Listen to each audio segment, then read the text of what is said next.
बैसागुनि सिगां बे लामाखौ इमिडियेट माबा मोनसे मेसेज फैयाबा इलेक्सननि सिगां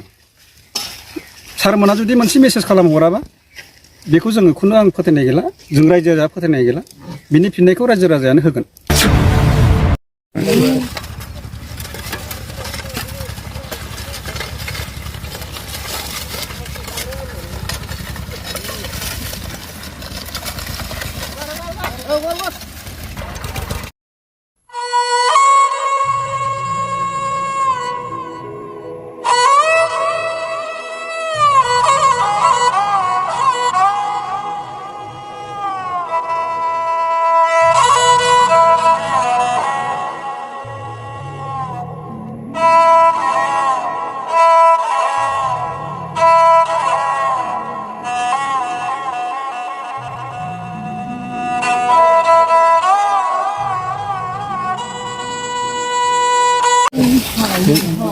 दिनै नोंथांमोना खौरांगिरिफोरखौ लिंहरनायनि मेन उद्देश्यआ मा जेनेबा?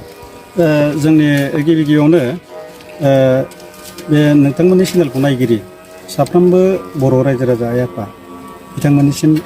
फैबाय थानाय बैसागुनि गोजोन हामलायनाय खुलुमनाय सिबिनाय साफ्रोमबो बावहरबाय। दा दिनै जोङो बे खुंग्रिं एलेकानि सिङाव थानाय बे बहरागुरि गामिनि आरो लोगोसे जोंनि एसे साहायाव थानाय बाथाबारि गामिनि दरनै गामिजों जों बे लामाखौ मावदों। बेनि उद्देश्यआ जाहैबाय जोङो दानि सोलिबाय थानाय सरकार रुलिं सरकार बिथांमोननिफ्राय जों माखासे अननायखौ जों आसा खालामदोंमोन खिन्थु बिथांमोना जों बिथांमोननि सायाव थांनानै जोङो रिकुवेस्ट खालामबाबो बेखिनि खामानिखौ बिथांमोना मावना होनो हायाखै। बेनिखायनो जोङो जोंनि गामिनि जाखिनि गामियाव एसे एनै रायजोयै मावनानै आबाद खेथि मावनानै मोननाय रांजों जोङो बे लामाखौ ट्रेक्टर आरो जेसिबि लिंहरनानै जों मावनाय जाबाय आरो। माबायदि अबस्थायाव दंमोन लामाया? गिबियावथ' बे लामाया जोबोद गाज्रि बाहाय आरो जोंनि बे दनै गामिल' नङा आबावबो गोदान गोदान गामि खारनाय मेरला दङ बेयावबो 20-25 गामि दङ। बेजोंनो गथ'फ्रा थांलाय फैलाय फरायनाय गथ'फ्रा क्लासाव थांनाय गथ'फ्रा बिराद उसुबिदायाव गोग्लैयो। जे खोथाखौ बुङो सैथोखौ बुङो जोङो मिडियायाव खायफा मानसिफोरा जानला मानला बुङो खिन्थु जोङो सैथो खोथाखौ बुंगोन।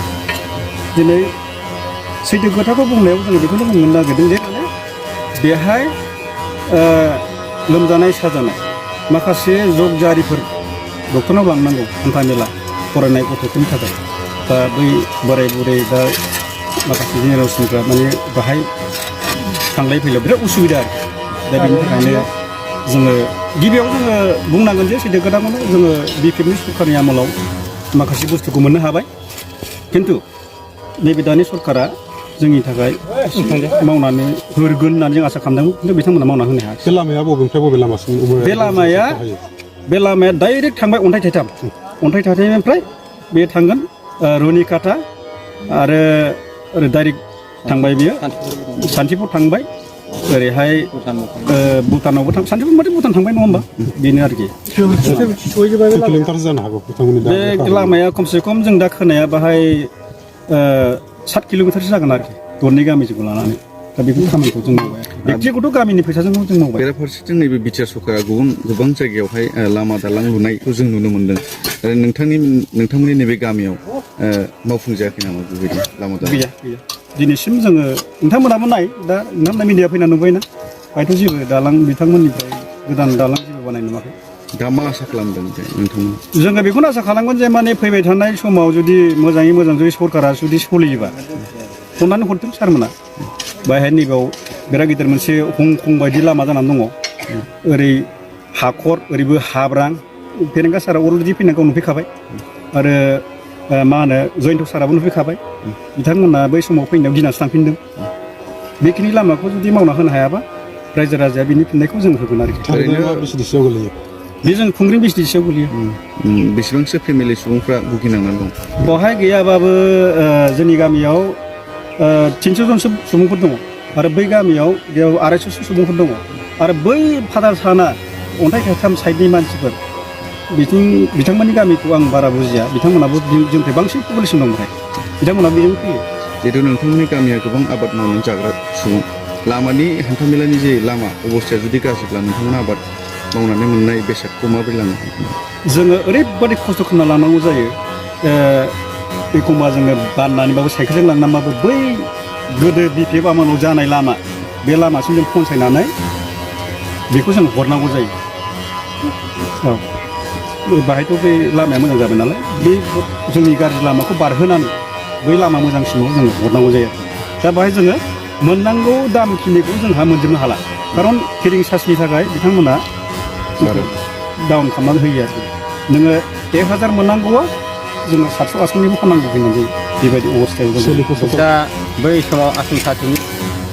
माइ गायनाय टाइम आरोखि माइ गायनाय टाइमनि बारनानै गायखांनाय मथे अखा नागारबानो आंनि आखाइजों आं खोनाहैगोन गाव बिथाङा बुंलांदों सारा आरो गावनि एसे फोथाराव फैयो होनना बुंफैदों आरो ओमफ्राय बिनि खोथाखौ लानानै जोंनि बे भावरागुरिनि सासे सानै रायजोफ्रा गावनि माबा अफिसाव थांनायाव गावनि खोथा आरो बिदि बुंहरनाय जादोंमोन आरो सोर सार बुङो फेरेंगा सारानो दा बेखौ जों आसा खालामनानै दिनैसिम नेनानै दं आरोखि दा नेनानै दा जोंहा नै अखा बांखा दिन ओंखायनो जों बे टाइमखौ नेला सरखारनि टाइमखौ होननानै जों पाब्लिकआनो दा थाइसेनि थाखा डिप'जिट थानायखौ जों रायजोनि फैसाखौ गारनानै दा मावबाय आरो माने दैज्लां समाव दहाय बुंलांखाबाय सासे आंनि लोगोआनो बुहुद खस्थ' भुगिनानै थानांगौ जोंनि मानसिया अखा बांखा स्कुलाव थांनाय मानाय बेजों हान्था मेला खाथिनोनो बुहुद बै 1 मास 2 मासनि फरायनो फुरा 1 मास बा 10 दिनसो अखा हाबाथाय स्कुलनि टाइमाव बन्द' जायो आरो गथ'फ्रा हान्था मेला हाब्रु जाबाय नैबे मोनसे हंखं बायदि लामा दं बेबो एकदम थाबायनो हाया दालाङाबो दंफांनि होदों बिथांमोनहा बे टाइमाव बेबो बोरैबा खुलांबाथाय गैला आरो बाजार जानाय मानाय बुहुद खस्थ' ओमफ्राय दा गामि दरथाम दरब्रै ओरैबो दरथाम दरब्रैयानो दं दा जोंनि गामियाबो फुरा गिदिरानो बेखिनि मानसिया नैबे लामा दोंसेनि थाखाय खस्थ' मोनो आरो आं बिखिनिखौनो बुंना दोनथ'बाय